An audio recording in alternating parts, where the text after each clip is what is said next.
What's good, everybody? Anson Wave back at you with another video. A little bit over a week of dropping videos. It's been real fun. I've been focusing a lot more on shorts when I was on the road, but it is Sunday. I'm just kind of chilling at home now, and I want to do a video about the origin of one of the brands that I have, Big Waves Laundering. So today will be Sunday Story.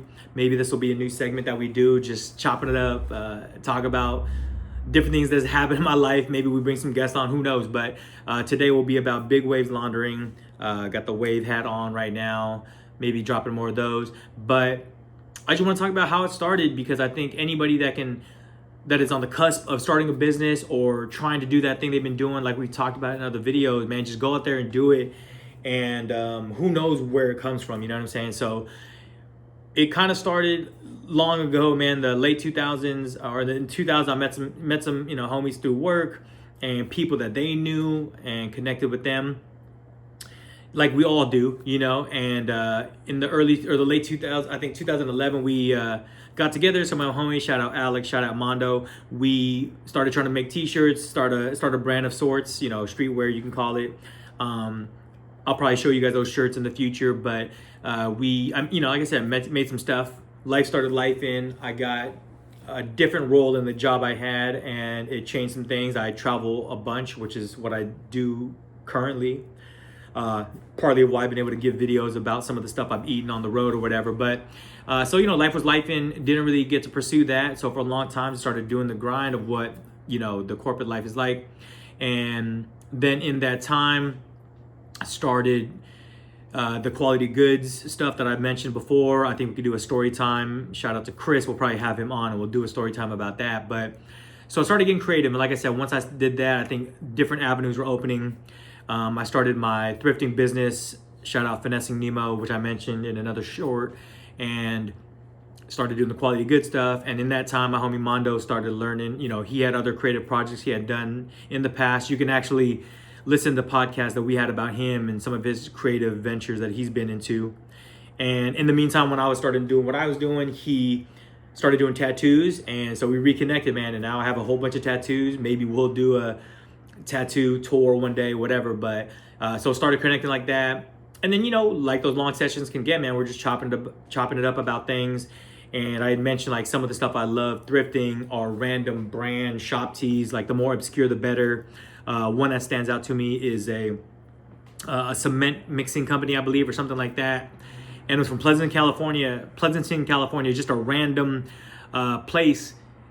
And I sold the shirt, I think, to somebody in the Midwest of some sort, maybe Minnesota area, something like that. But I just thought it was wild that, like, why would this person want that? Did they work there? Did they just like the graphic that I liked, or what? I wish I had a picture of that shirt. And then I just love finding those kind of things, right? So then it kind of turned into like, I want to make my own shirt like that. So for the Finessing Nemo brand, I did a shirt that I'll probably show as well, a shop tee.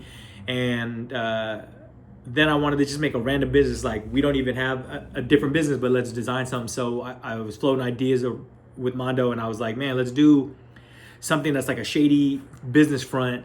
And you just bring your stuff in, no questions asked. So what better to launder your money than at a laundromat? So it was kind of a flip on that. We designed this here. So we had the Big Waves Laundering. The name kind of came secondary. It's funny because there are multiple laundromats like that, but we own Big Waves Laundering service.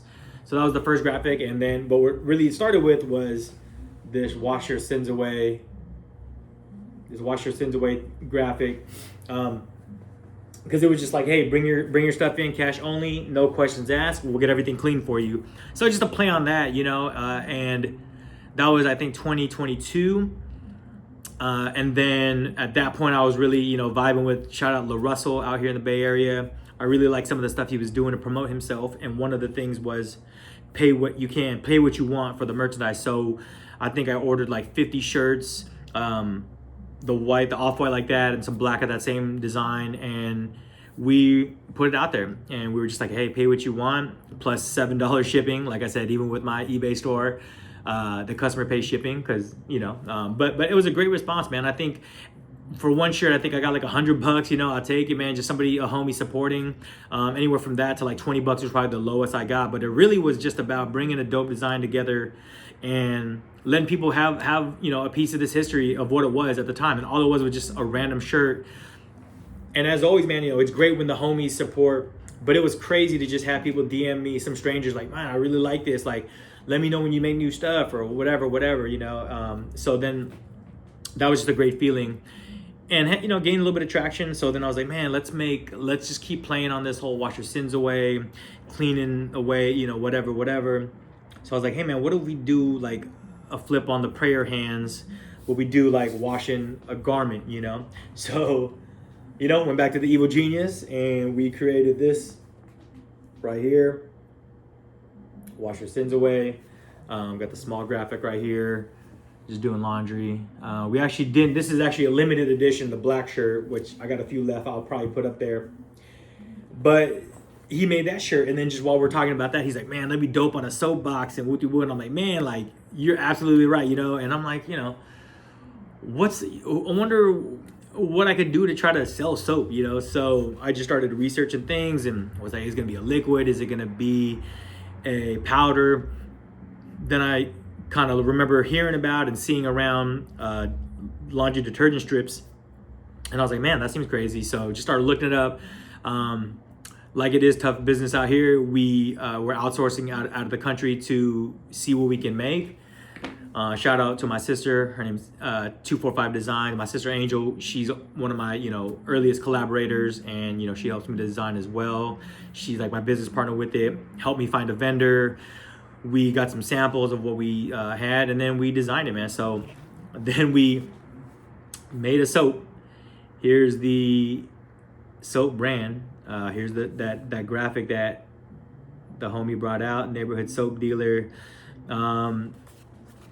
We got the back with the, all the little branding to wash your sins away. And it was just crazy. It's like, man, this came together in, less than 6 months. We, from randomly shooting this idea out there to finding a vendor to getting the product to us, checking samples and what have you. And it was just wild, and it was just an idea. I didn't know. And it's been, like any small business, man, I'm still trying to grow. I'm still trying to do what I do. But to be able to make something like that is crazy, And I love being a collector. A lot of that comes from like streetwear, stuff like that. Like, though I don't wear a lot of Supreme or whatever, I love the little other items, the accessories they had. And it's like, man, why not try to apply a little bit of that to, the laundry world, So the reason why we went with the strips was it's a little more eco-friendly. Sorry. Like this right here can be up to 80 loads, man. And it's not, the size of my hand. But we don't waste any liquid. There's no plastic use. The box is biodegradable, and we really were trying to focus on that. And yeah, we just tried to do our research. And honestly, it came a little bit from that. Like I kind of look at this Big Waves project as something that combined a lot of different things that I do together, and the way it just came about, and like when you manifest stuff or whatever. But the funniest stuff, so I had that going on. One of my other tattoo artists, randomly, her name is Tsunami, so it was just waves around that. My homie who was trying to bring the business down there to Mexico, his mom randomly lived at a place called Big Waves in Spanish. The name of the place at the time was that. So it's just like hearing all this stuff going on.